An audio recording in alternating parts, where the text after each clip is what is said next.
السلام عليكم ورحمة الله وبركاته. ازيكم يا حبايبي، عاملين ايه؟ النهاردة هنعمل مع بعض احلى طعمية بيتي ممكن تعمليها بايديكي.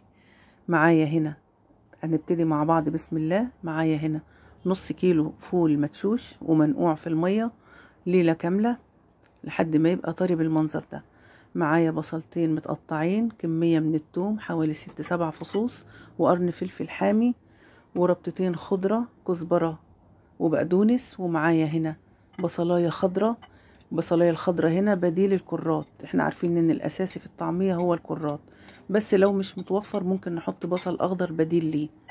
هنلخبط كل المقادير على بعضها زي ما احنا شايفين.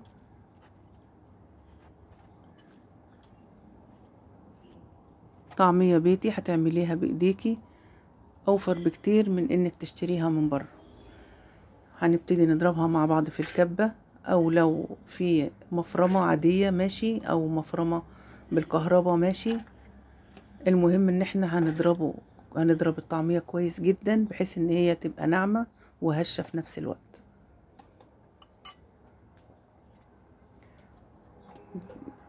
دي اول مرة ضربناها.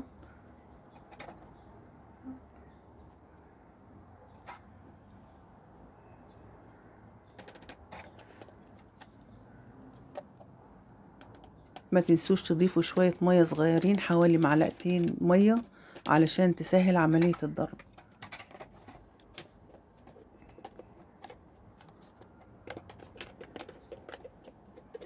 هنضربها على 3 مرات.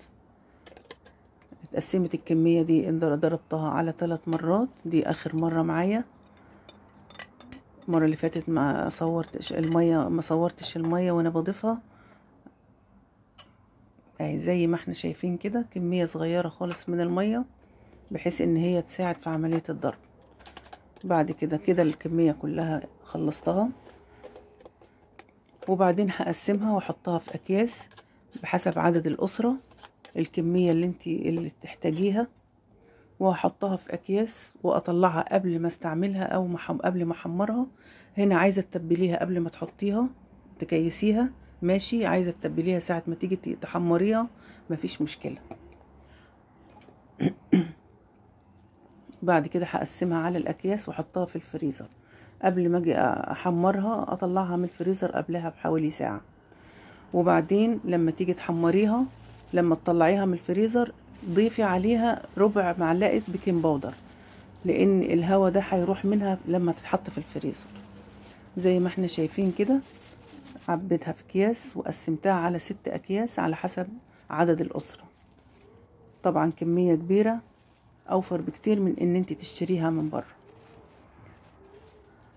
هنا هحمرها معاكم وهوريكم النتيجة. هتبلي ايدك صبعينك بالمية، وبعدين تحطي عليها حتة الطعمية، هتبليها بالمية وتحطيها في السمسم، وبعدين تدهني الطعمية بالسمسم وتحمريها بزيت حامي. ده اساسي، لازم يتحمر في زيت حامي. وبعد كده بتهدي النار لحد الطعمية ما تتحمر كويس وتستوي. وبعد كده بألف هنا وشفا تعملي احلى سندوتشات طعمية بيتي. كفاية ان هي من صنع ايديكي. اعملي سندوتشات عيش كايزر، عيش بلدي، عيش فينو، زي ما انت عايزة. وفي نهاية الفيديو يا حبايبي ما تنسوناش بلايك، واللي ما اشتركش في القناة يشترك معايا في القناة عشان يوصلكم كل جديد.